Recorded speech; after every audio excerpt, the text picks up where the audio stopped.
Hi friends, ಎಲ್ಲರಿಗೂ ನಮಸ್ಕಾರ. ಬನ್ನಿ ಫ್ರೆಂಡ್ಸ್, ವಸುದೇವ ಕುಟುಂಬ ಸೀರಿಯಲಿನ ಇವತ್ತಿನ ಸಂಚಿಕೆಯಲ್ಲಿ ಏನಾಗ್ತಿದೆ ಅಂತ ನೋಡ್ಕೊಬರೋಣ. ಅದಕ್ಕೂ ಮುಂಚೆ ಯಾರೆಲ್ಲ ನನ್ನ ವಿಡಿಯೋ ನೋಡ್ತಾ ಇದ್ದಾರೆ ಫ್ರೆಂಡ್ಸ್, ಅವರೆಲ್ಲ ಪ್ಲೀಸ್ ಪುಟ್ಟದೊಂದು ಲೈಕ್ ಮಾಡಿ, ಹಾಗೆ ಫಾಲೋ ಮಾಡೋದನ್ನು ಮರಿಬೇಡಿ. ಬನ್ನಿ ಸ್ಟಾರ್ಟ್ ಮಾಡೋಣ ಫ್ರೆಂಡ್ಸ್. ಮೊದಲಿಗೆ ಇಲ್ಲಿ ಸರೋಜಮ್ಮ ಮಾರ್ಕೆಟಿಗೆ ಹೋಗಿ ತರಕಾರಿ ತೊಗೊಂಡು ಬರಬೇಕಾದ್ರೆ ಸಿಕ್ಕಾಬಟ್ಟೆ ಬಿಸಿಲಿರಬೇಕಾದ್ರೆ, ಅಯ್ಯೋ ಗೀತಾ ಸಿಕ್ಕಾಬಟ್ಟೆ ಬಿಸಿಲಿದೆ ಕಣೆ, ಎಲ್ಲಿದೆಯಾ, ಒಂದು ಗ್ಲಾಸ್ ನೀರು ತೊಗೊಬಾ ಅಂತ ಮನೊಳಗಡೆ ಕೂತ್ಕೊಂಡು ಬರ್ತಾರೆ. ಸರಿಯತ್ತೆ ಅಂತ ಅಂದ್ಬಿಟ್ಟು ಗೀತಾ ನೀರನ್ನ ತೊಗೊಂಡು ಬಂದು ಕೊಟ್ಟಾಗ ಕುಡಿದ್ಬಿಟ್ಟು ಹೇಳ್ತಾ ಇರ್ತಾಳೆ. ಹಾಗೆ ಹೋಗ್ಬೇಕಾದ್ರೆ ಗೀತಾ ಈ ತರಕಾರಿ ಚೀಲನ ಒಳಗಡೆ ತೊಗೊಂಡು ಹೋಗಮ್ಮ ಅಂತ ಅನ್ಬೇಕಾದ್ರೆ ಹ್ಞೂ ಅತ್ತೆ ಅಂತ ಹೋಗ್ತಾ ಇರಬೇಕಾದ್ರೆ ಸಡನ್ನಾಗಿ ನೋಡಿದರೆ ಅಲ್ಲಿ ಕುಮಾರ ತುಂಬ ಬೇಜಾರಿಂದ ಬರ್ತಾ ಇರ್ತಾನೆ. ಬಂದವನು ಸಡನ್ನಾಗಿ ಸರೋಜಮ್ಮನ ಕಾಲನ್ನ ಊದುತ್ತಿರಬೇಕಾದ್ರೆ ಅವಳಿಗಂತೂ ಸಿಕ್ಕಾಪಟ್ಟೆ ಶಾಕ್ ಜೊತೆಗೆ ಆಶ್ಚರ್ಯ ಆಗ್ತಾ ಇರುತ್ತೆ.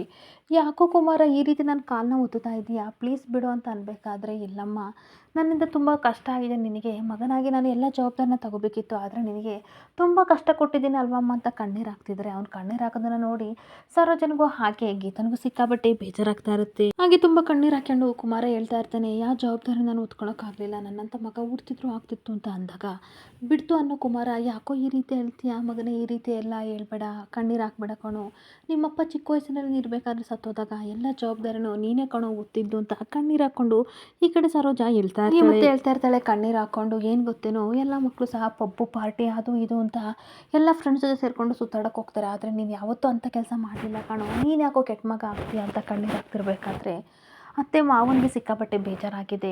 ಆದರೂ ಮದುವೆ ಆದ ತಕ್ಷಣ ನನ್ನ ಜೊತೆ ನಮ್ಮ ಮನೆಗೆ ಬಂದುಬಿಟ್ರು, ನಿಮ್ಮನ್ನು ನೋಡ್ಕೋಬೇಕಿತ್ತು, ಅದೇ ಅವರಿಗೆ ತುಂಬ ಗಿಲ್ಟ್ ಕಾಡ್ತಾ ಇದೆ, ದಯವಿಟ್ಟು ನನ್ನನ್ನು ಕ್ಷಮಿಸಿ ಅಂತ ಗೀತನು ಕಣ್ಣೀರು ಹಾಕ್ಕೊಂಡು ಕೇಳ್ತಾ ಇರ್ತಾಳೆ. ಹಾಗೆ ಗೀತಾ ಈ ರೀತಿ ಎಲ್ಲ ಕೇಳಬೇಡ, ಬಾಮ ಕುತ್ಕೊಂತ ಪಕ್ಕದಲ್ಲಿ ಕೂರಿಸ್ಕೊಂಡು ಹಾಗೆ ತಲೆ ಸವರುತ್ತಾ ಸರೋಜ ಮತ್ತೆ ಹೇಳ್ತಾ ಇರ್ತಾಳೆ, ನೋಡು ಗೀತಾ ಇದರಲ್ಲಿ ನಿಂದೇನು ತಪ್ಪಿಲ್ಲ ಬಿಡು, ಯಾಕೆ ಅಂತ ಅಂದರೆ ನಿಮ್ಮನೆ ಪರಿಸ್ಥಿತಿ ಯಾವ ರೀತಿ ಇದೆ ಅಂತ ನನಗೆ ತುಂಬ ಚೆನ್ನಾಗಿ ಗೊತ್ತು, ನಮ್ಮನೆಗಿಂತ ಜಾಸ್ತಿ ನಿಮ್ಮನೆಗೆ ಕುಮಾರನ ಅವಶ್ಯಕತೆ ಇದೆ, ಹಂಗಾಗಿ ಕುಮಾರ ಅಲ್ಲಿದ್ದಾನೆ, ನಾನು ತಾಯಿಯಾಗಿ ನೀವಿಬ್ಬರು ಎಲ್ಲೇ ಇದ್ದರೂ ಚೆನ್ನಾಗಿರಲಿ ಅಂತ ಬಯಸ್ತೇನೆ ಹೊರತು ಮೂರೊತ್ತು ನನ್ನ ಸೇವೆ ಮಾಡಿಕೊಂಡು ನನ್ನ ಮಗ ನನ್ನ ಕಾಲು ಮುಂದೆ ಕಣ್ಣು ಮುಂದೆ ಇರಲಿ ಅಂತ ನಾನು ಯಾವತ್ತೂ ಆಸೆ ಪಡಲ್ಲಮ್ಮ ಅಂತ ಹೇಳ್ತಾ ಇರ್ತಾಳೆ.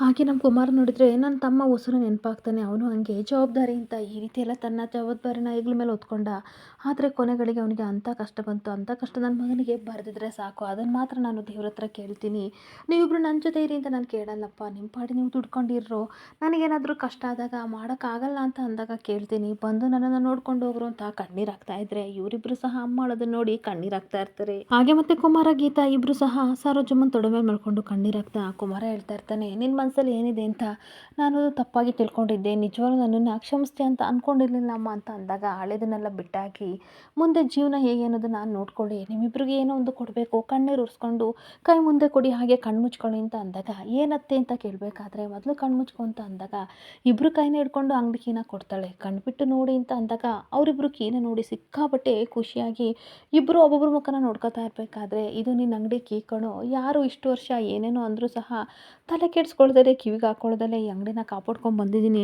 ಇನ್ಮೇಲೆ ಇದು ಜವಾಬ್ದಾರಿ ನೀನು ತಗೋಬೇಕು, ಹೋಗು ಖುಷಿಯಾಗಿ ಅಂಗಡಿನ ನೋಡ್ಕೊಬಾ ಅಂತ ಅಂದಾಗ, ಥ್ಯಾಂಕ್ಸ್ ಅಮ್ಮ ಅಂತ ಅಂದ್ಬಿಟ್ಟು ಗೀತನ ಕರ್ಕೊಂಡು ಹೋಗ್ತಾ ಇದ್ರೆ ಗೀತನ ಸಹ ಸಿಕ್ಕಾಬಟ್ಟೆ ಖುಷಿಯಿಂದ ಬರ್ತೀನಿ ಅತ್ತೆ ಅಂತ ಅಂಗಡಿ ಹತ್ರ ಹೋಗ್ತಾ ಇರ್ತಾಳೆ. ಹಾಗೆ ಒಂದು ಕಡೆ ಕಾಡಿನ ದೇವಸ್ಥಾನಕ್ಕೆ ವಂಶ ಮತ್ತು ಸ್ವಾತಿ ಇಬ್ಬರು ಸಹ ಪೂಜೆ ಮಾಡ್ಸೋಕೆ ಹೋದಾಗ ಅರ್ಚಕರು ಈ ದಾರನ ನಿನ್ನ ಗಂಡನಿಗೆ ಕಟ್ಟಮ್ಮ, ಏನೇ ದೋಷಗಳಿದ್ರು ನಿವಾರಣೆ ಆಗುತ್ತೆ ಅಂತ ಅಂದಾಗ, ಅರ್ಶಿನ ದಾರನ ಕಟ್ಕೊಳ್ಳಿ ಅಂತ ಅಂದಾಗ ನನಗೆ ಬೇಡ ಅಂತ ಹೇಳ್ತಾ ಇರ್ತಾನೆ.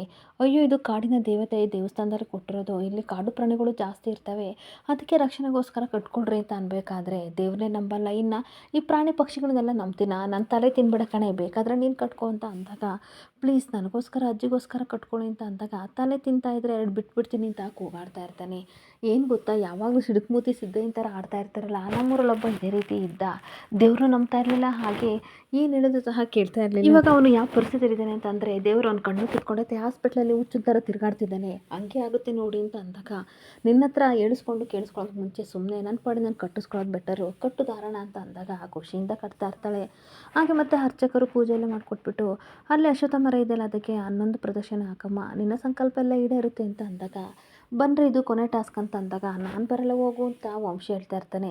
ಬರ್ತೀರಾ ಇಲ್ವ ಅಂತ ಕೈ ಹಿಡ್ಕೊಂಡು ಹೇಳ್ಕೊಂಡು ವಂಶನ ಕರ್ಕೊಂಡು ಹೋಗ್ತಾ ಇರ್ತಾನೆ. ಹಾಗೆ ಒಂದು ಕಡೆ ಗೀತಾ ಮತ್ತು ಕುಮಾರ ಅಂಗಡಿ ಹತ್ರ ಬರ್ತಾರೆ.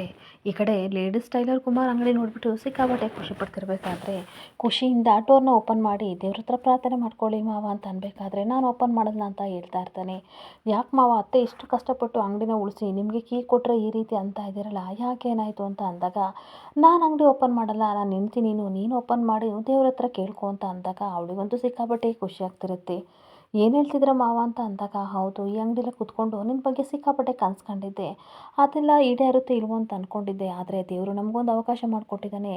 ಬಾ ಡೋರ್ ಓಪನ್ ಮಾಡು, ನಾವು ಒಳಗಡೆ ಹೋಗಿ ದೇವ್ರ ಹತ್ರ ಭಕ್ತಿಯಿಂದ ಪ್ರಾರ್ಥನೆ ಮಾಡೋಣ ಅಂತ ಕುಮಾರ ಹೇಳ್ತಿರ್ಬೇಕಾದ್ರೆ, ಮಾವ ನನಗಂತೂ ಸಿಕ್ಕಾಪಟ್ಟೆ ಖುಷಿ ಆಗ್ತಿದೆ. ನನ್ನ ಲೈಫಲ್ಲಿ ಈ ಥರ ಇಂಪಾರ್ಟೆನ್ಸ್ ಒಬ್ಬರು ಕೊಡ್ತಾರೆ ಅಂತ ನಾನು ಯಾವತ್ತೂ ಅಂದ್ಕೊಂಡಿರಲಿಲ್ಲ ಅಂತ ಹೇಳ್ತಾ ಇರ್ತಾಳೆ. ಹಾಗೆ ಇಬ್ಬರು ಖುಷಿಯಿಂದ ಅಂಗಡಿನ ಓಪನ್ ಮಾಡಿದಾಗ ಅಂಗಡಿ ನೋಡಿ ಸಿಕ್ಕಾಪಟ್ಟೆ ಖುಷಿ ಆಗ್ತಿರುತ್ತೆ. ಹಾಗೆ ಅದರಲ್ಲಿ ಸಿಕ್ಕಾಪಟ್ಟೆ ಧೂಳು ಇರಬೇಕಾದ್ರೆ ಅದನ್ನೆಲ್ಲ ಹೊಡಿತಾ ಇರ್ತಾರೆ. ಹಾಗೆ ಮತ್ತೆ ಈಗ ಕುಮಾರ ಯೋಚನೆ ಮಾಡ್ತಿರ್ಬೇಕಾದ್ರೆ, ಯೋಚನೆ ಮಾಡಬೇಡಿ, ಮೊದಲಿನ ಥರ ಖಂಡಿತ ಆಗುತ್ತೆ ಮಾವ. ಹಾಗೆ ಸಿಕ್ಕಾಪಟ್ಟೆ ಧೂಳಿದೆ, ಅಂಗಡಿ ಎಲ್ಲ ಕ್ಲೀನ್ ಮಾಡೋಣ, ಪೊರ್ಕೆಯಲ್ಲಿ ಅಂತ ಪೊರ್ಕೆ ತಗೊಂಡು ಅಂಗಡಿ ಎಲ್ಲನೂ ಕ್ಲೀನ್ ಮಾಡ್ತಾ ಇರ್ತಾಳೆ. ಹಾಗೆ ಇನ್ನೊಂದು ಕಡೆ ದೇವರಿಗೆ ಪ್ರದಕ್ಷಿಣೆ ಹಾಕಬೇಕು ಅಂತ ಅಶ್ವತ್ಥಾಮರ ಹತ್ರ ಈ ಕಡೆ ವಂಶನ ಕರ್ಕೊ ಬಂದಾಗ ಅವನು ಕೈಗಟ್ಟಿರೋ ದಾರನ ಬಿಚ್ಚುತ್ತಾ ಇರ್ತಾನೆ. ನೀವೇನ್ರಿ ಈ ರೀತಿ ಮಾಡ್ತಿದ್ದೀರಾ? ಒಳ್ಳೆ ನಿಮ್ಮನ್ನು ಚಿಕ್ಕ ಮಗು ಥರ ನೋಡ್ಕೊತಿದ್ದೀನಿ, ಆ ರೀತಿ ಫೀಲ್ ಆಗ್ತಿದೆ ನನಗೆ.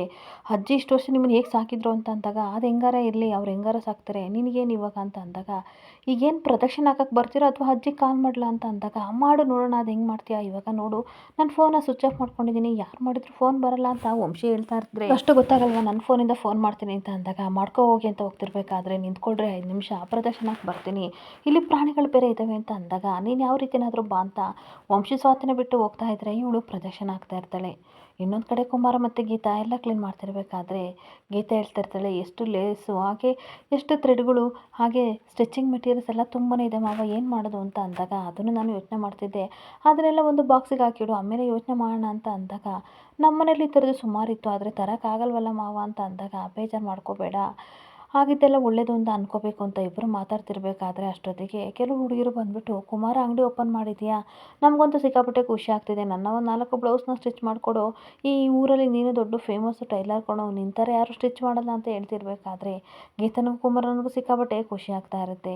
ಇಲ್ಲ ಇಲ್ಲ ಅಂಗಡಿ ಕ್ಲೀನ್ ಮಾಡೋಣ ಅಂತ ಬಂದ್ವಿ, ನಾನೇನು ಬಿಸ್ನೆಸ್ ಸ್ಟಾರ್ಟ್ ಮಾಡಲಿಲ್ಲ ಅಂತ ಅನ್ಬೇಕಾದ್ರೆ, ಆದಷ್ಟು ಬೇಗ ಸ್ಟಾರ್ಟ್ ಮಾಡಿ ಅಂತ ಹೇಳ್ತಾ ಇರ್ತಾರೆ. ಈ ಹುಡುಗಿರೆಲ್ಲ ಹೇಳ್ತಾ ಇರ್ತಾರೆ, ಕುಮಾರ ಆರ್ಡರ್ ತಗೊಳ್ಳೋ, ಆಗಲ್ಲ ಅಂತ ಏನು ಬೇಡ, ತುಂಬ ಬಟ್ಟೆಗಳಿದಾವೆ ಕಣೋ ಅಂತ ಅಂದಾಗ, ಗೀತನಿಗೆ ಸಿಕ್ಕಾಪಟ್ಟೆ ಖುಷಿಯಾಗಿ, ನೋಡಿ ಮಾವ ನಮ್ಮ ಕಾಲ ಮೇಲೆ ನಿಂತ್ಕೊಳ್ಳೋಕ್ಕೆ ದೇವರು ಒಂದು ಒಳ್ಳೆ ಅವಕಾಶ ಕೊಟ್ಟಿದ್ದಾನೆ, ಆ ಬಟ್ಟೆಗಳನ್ನು ಇಸ್ಕೊಡಿ, ನಾವು ಸ್ಟಿಚ್ ಮಾಡ್ಕೊಳ್ಳೋಣ ಅಂತ ಅಂದಾಗ, ಸರಿ ಆರ್ಡ್ರ್ ಕೊಡಿ ತಗೋತೀವಿ ಅಂತ ಅಂದಾಗ, ಸರಿ ಕುಮಾರ ನಾಳೆ ಬರ್ತೀವಿ ಇವರೆಲ್ಲ ಹೇಳಿ ಹೋಗ್ತಾ ಇದ್ರೆ ಗೀತಾ ಕುಮಾರಿಗೆ ಸಿಕ್ಕಾಪಟ್ಟೆ ಖುಷಿ ಆಗ್ತಾ ಇರುತ್ತೆ.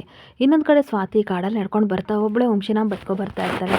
5 ನಿಮಿಷ ಇದ್ದಿದ್ರೆ ಇವ್ರು ಗಂಟೆನಾದರೂ ಹೋಗ್ತಿತ್ತಾ, ನನ್ನ ಜೊತೆ ಪ್ರದರ್ಶನ ಹಾಕಿ ಬರ್ಬೋದಿತ್ತಲ್ವ, ನನ್ನನ್ನು ಬಿಟ್ಟೋದ್ರು, ಯಾವಾಗಲೂ ಆಫೀಸು ಮೀಟಿಂಗು ಅದು ಇದು ಅಂತ ಹೇಳ್ತಾರೆ, ಸರಿಯಾಗಿ ಮಾತಾಡಲ್ಲ, ಯಾವಾಗಲೂ ಸಿಟ್ಟು ಮಾಡ್ಕೋತಾ ಇರ್ತಾರೆ ಅಂತ ಅಂದ್ಬಿಟ್ಟು, ಅಲ್ಲ ಅಷ್ಟಕ್ಕೂ ನಾನೇನಕ್ಕೆ ಇವ್ರ ಬಗ್ಗೆ ಇಷ್ಟೊಂಥರ ಕೇರ್ ಮಾಡ್ತಿದ್ದೀನಿ ಅಂತ ಬೈಕೋತಾ ಇರ್ತಾಳೆ. ಎಷ್ಟೇ ಆಗಲಿ ನಮ್ಮ ಅಪ್ಪನ ಮಗಳಲ್ವಾ, ಅಪ್ಪನ ಗುಣಗಳೇ ಬಂದಿದೆ, ಎಲ್ಲರನ್ನೂ ಕೇರ್ ಮಾಡೋದು ಹಾಗೆ ಅವ್ರ ಜೊತೆ ಬಯಸ್ಕೊಳ್ಳೋದು ನನ್ನ ಜೀವನ ಇದೇ ಆಗಿದೆ, ಏನು ಮಾಡೋಂಗಿಲ್ಲ, ಇನ್ನು 2 ತಿಂಗಳು ಹೇಗಾದರೂ ಮಾಡಿ ಅವ್ರ ಜೊತೆ ಇರಲೇಬೇಕು ಅಂತ ಬರ್ತಿರ್ಬೇಕಾದ್ರೆ ಅಷ್ಟೊತ್ತಿಗೆ ಕಾರ್ ನೋಡಿಬಿಡ್ತಾಳೆ. ವಂಶಿಯವರೇ ಬೇಗ ಬಂದುಬಿಟ್ಟಿದ್ದೀರಾ, ನನಗಿನ್ನ ಮುಂಚೆ ಸರಿಯಾದ ರೂಟು ನಿಮಗೆ ಸಿಗ್ತಾ ಅಂತ ಕಾರ್ ಓಪನ್ ಮಾಡಿ ನೋಡಿದರೆ ಅಲ್ಲಿ ವಂಶಿ ಇರೋದೇ ಇಲ್ಲ.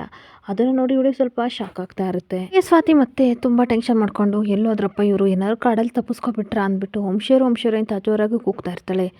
ಕೈಲಿ ಫೋನ್ ಇದೆಯಲ್ಲ, ಫೋನ್ ಮಾಡೋಣ ಅಂತ ಮಾಡಿದಾಗ ಸ್ವಿಚ್ ಆಫ್ ಅಂತ ಬರ್ತಿರ್ಬೇಕಾದ್ರೆ ತುಂಬ ಟೆನ್ಷನ್ ಮಾಡ್ಕೊಂಡು ಪುನಃ ವಂಶಿನ ಹುಡ್ಕೊಂಡು ಹೋಗ್ತಾ ಇರ್ತಾಳೆ. ಆದರೆ ವಂಶಿ ಇನ್ನೊಂದು ಕಡೆ ಬರ್ತಿರ್ಬೇಕಾದ್ರೆ ಅವನು ಸ್ವಾತಿನ ಬೈಕೊಂಡು ಬರ್ತಾ ಇರ್ತಾನೆ. ಇವಳು ಏನಂತ ಅಂದ್ಕೊಂಡಿದ್ದಾಳೆ, ನನ್ನ ಕೈ ಹಿಡ್ಕೊಂಡು ಎಳ್ಕೊಂಡು ಹೋಗೋದೇನು, ದೇವಸ್ಥಾನಕ್ಕೆ ಪ್ರದಕ್ಷಿಣೆ ಹಾಕೋದೇನು, ಕುಂಕುಮ ಇಡೋದೇನು, ಇವಳು ನನ್ನ ಏನು ಅನ್ಕೊಂಡಾಳೆ, ಬಿಟ್ಟಣ್ಣ ತಲೆ ಮೇಲೆ ಕೂತ್ಕೋತಾಳೆ ಅಂತ ಬೈಕೊಂಡು ಬರ್ತಾ ಇರ್ತಾನೆ. ಈಗ ನಾನು ಇವಳು ಮಾತು ಕೇಳಲ್ಲ ಅಂತ ತನ್ನ ಪಾಡಿಗೆ ತಾನು ಬರ್ತಿರ್ಬೇಕಾದ್ರೆ ಅವನಿಗೆ ದಾರಿ ಕನ್ಫ್ಯೂಸ್ ಆಗಿ ರೈಟ್ ಹೋಗ್ಲೋ ಲೆಫ್ಟ್ ಹೋಗ್ಲೋ ಯಾವುದೋ ಒಂದು ಕಡೆ ಹೋಗೋಣ ಅಂತ ಹೋಗ್ತಿದ್ರೆ, ಎಷ್ಟು ಹೋದ್ರೂ ಸಹ ಅವನಿಗೆ ಕಾರ್ ಸಿಗ್ದಲ್ಲಿರಬೇಕಾದ್ರೆ ಟೆನ್ಷನ್ ಆಗ್ತಿರುತ್ತೆ. ಇನ್ನೊಂದು ಕಡೆ ವಂಶಿಯವರು ಎಲ್ಲಿದ್ದೀರಾ ಅಂತ ಸ್ವಾತಿ ಸಹ ಕೂತ್ಕೊಂಡು ಬರ್ತಾ ಇದ್ರೆ ವಂಶಿ, ಅಯ್ಯೋ ದೇವ್ರೆ ನಾನೇನಾದರೂ ತಪ್ಪಿಸ್ಕೊಬಿಟ್ನ, ಅಜ್ಜಿಗೆ ಹೇಳಿದೆ ಊರಿಗೆ ಬರಲ್ಲ ಅಂದರೂ ಬಿಡಲಿಲ್ಲ, ಕರ್ಕೊಬಂದರು, ಇವಾಗ ದೇವಸ್ಥಾನಕ್ಕೆ ಹೋಗಲ್ಲ ಅಂತ ಅಂದರೂ ಕಳಿಸಿದ್ರು, ಇವಾಗ ನಾನೇನಾದರೂ ಮನೆಗೆ ಹೋಗಲಿಲ್ಲ ಅಂತಂದರೆ ಖಂಡಿತ ನಾನು ಇಲ್ಲಿಂದ ಹೋಗ್ತೀನೋ ಇಲ್ವೋ ಅಂತ ಟೆನ್ಷನ್ ಮಾಡ್ಕೋತಾ ಇರ್ತಾನೆ. ಹಾಗೆ ಮತ್ತೆ ದಾರಿ ಕಾಣಿಸ್ತಿಲ್ವಲ್ಲ, ಎಲ್ಲಿ ಹೋಗೋದು ಅಂತ ಅವನು ಸಹ ಎಲ್ಲೆಲ್ಲ ಹೋಗ್ತಾ ಇದ್ರೆ, ಈ ಕಡೆ ಸ್ವಾತಿನೂ ಸಹ ವಂಶಿಯವರೇ ಪ್ಲೀಸ್ ಎಲ್ಲಿದ್ದೀರಾ, ಬನ್ನಿ ತಪ್ಪಿಸ್ಕೊಂಡಿದ್ದೀರಾ, ಪ್ಲೀಸ್ ಎಲ್ಲಿದ್ದೀರಾ ಅಂತ ಕೂಗಿ ಅಂತ ಈ ಕಾಡನ್ನು ಕೂತ್ಕೊಂಡು ಬರ್ತಾ ಇರ್ತಾಳೆ. ಇಲ್ಲಿಗೆ ಸಂಚಿಕೆ ಎಂಡ್ ಆಗ್ತಿದೆ. ಈ ವಿಡಿಯೋ ಇಷ್ಟ ಆದರೆ ಪುಟ್ಟದೊಂದು ಲೈಕ್ ಮಾಡಿ, ಫಾಲೋ ಮಾಡಿ. Thank you.